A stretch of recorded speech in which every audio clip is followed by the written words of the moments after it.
What's up, beautiful people? Today we're going to be checking out a little bit of story of the Burkina Faso. How do you say? Somebody from Burkina Faso, how do you call them? Oh, I'm sorry. I had no intention of screwing this up. But we're going to be checking out a video of the president, the youngest president in the world, and he's Ibrahim Traore. Hopefully I called the name correctly. He said the continent of Africa, the story of the continent of Africa has to change, and his rule is about to see a new phase.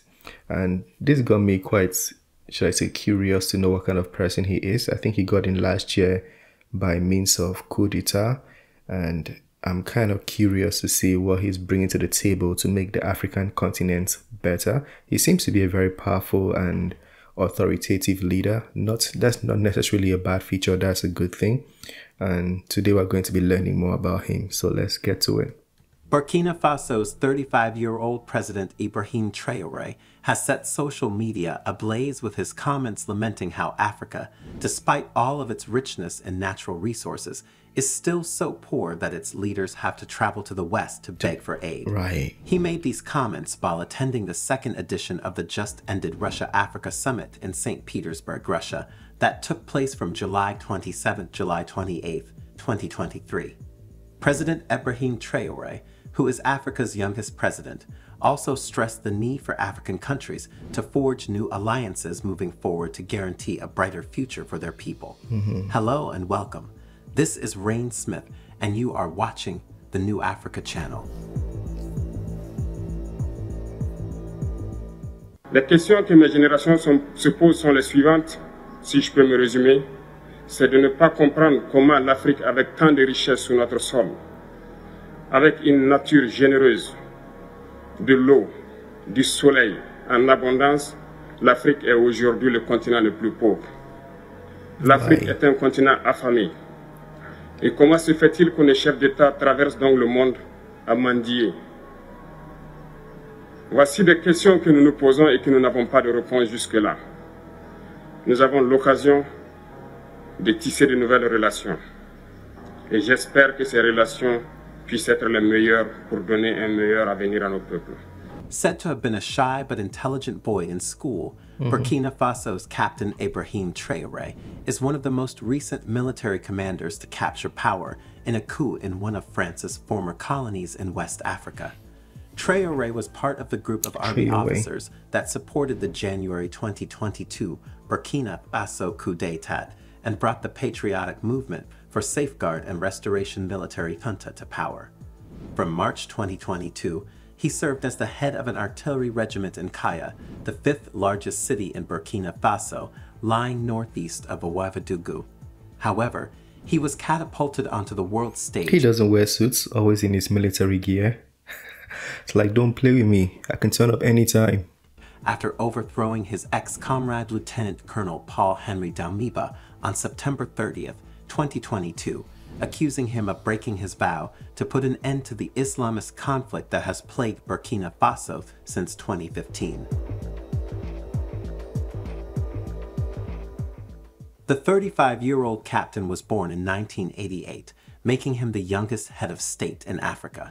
He joins the ranks of three other coup leaders, the charismatic Colonel Mamadi Doumbouya of Guinea, born in 1981, the bearded Colonel Assimi Goïta of Mali, born in 1983, and General Abdourahmane Tiani, born in 1961, the head of Niger's powerful presidential guard since 2015, who just declared himself leader on July 29, 2023, after barricading President Mohamed Bazoum inside his residence and demanding his resignation.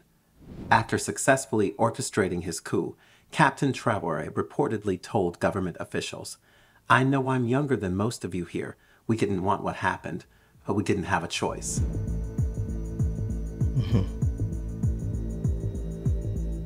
President Ibrahim Traore's bold comments at the Russia-Africa Summit have resonated deeply with Africans and earned him an influx of admirers overnight. Influx of admirers.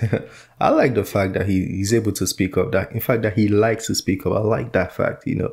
And he's not blabbing. His word is very well thought of, you know. He's not just blabbing and just saying everything the way he just wants to say. He's saying it the right way. It is indeed perplexing that Africa, blessed with an abundance of natural resources, continues to grapple with poverty to the extent that it relies on foreign aid. This paradox can be attributed to a combination of historical factors, including colonial exploitation, unequal trade relationships, political instability, corruption, and mismanagement of resources. Additionally, the lack of diversified economies and sustainable development strategies has hindered the continent's ability to fully harness its wealth of resources for the benefit of its people. President Traore also pointed out the irony of African leaders seeking aid from the West, despite overseeing countries with abundant resources. And this aid always comes with, sorry to keep stopping the video, but it's anything that is African, it's close to my heart, you know, so I'm passionate about these things. So I was going to say, this aid always comes with like an exchange, like what they told Uganda. You have to legalize this gender ideology in your nation and we'll give you aid. The Ugandan, thank God for him, he said, we don't care about your aid, keep it. We'll live in our country the way we've been living. You know, we're not starving, we won't die of hunger, we'll keep surviving, so keep your aid. You see, the aid comes with a demand. So I like the fact that people are beginning to step up to this aid or step up against the aid.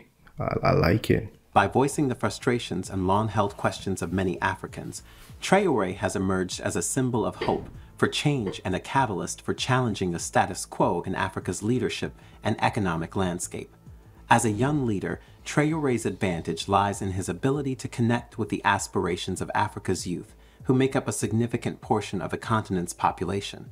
Many young Africans are eager to identify with fresh ideas and identities of leaders like themselves, who can bring about innovative approaches to governance and tackle long-standing challenges. Traore's youthfulness thus brings a sense of relatability and represents a beacon of progress for a generation seeking to reshape Africa's narrative and usher in a new era of prosperity and self-reliance. Yes. That's a good message. A lot of Africans want that. Do you agree with Captain Ibrahim Traore's comments about the need for Africa's story to change through strategic alliances and good leadership? Let us know what you think in the comments section below. And as always, yeah, I do agree. Anybody who wouldn't agree with that is definitely part of the problem. I mean, I think so. Yeah, so I do agree. Africa needs to be dependent on their resources, use their resources right, manage appropriately, stop corruption. Because how much money are you going to keep stealing? Your family is wealthy. Your great-grandchild who isn't even born yet is wealthy. Why are you still stealing money? You know, let the common man also enjoy. See countries like Niger with uranium powering 25 or most of Europe, they are still the second poorest country in the world with that kind of resource. It's unthinkable. It should be impossible. There are countries, there are nations. I'm not going to call the name of the nation, but there's a nation I was reading. They don't have enough resources. They just have, I think, fishing in Europe. And they are one of the richest countries. Like when I say richest, not by GDP, but I think GDP per capita, that was how they described it. I'm not a professional, guys. I'm just trying to remember the video I had seen. But they're one of the richest countries, or the happiest people live in that country. And all they have is fishing. So imagine a country that has things like uranium, diamond, and all of these things. They are the second poorest. It's a whole mess. It shouldn't be happening. It doesn't make any sense.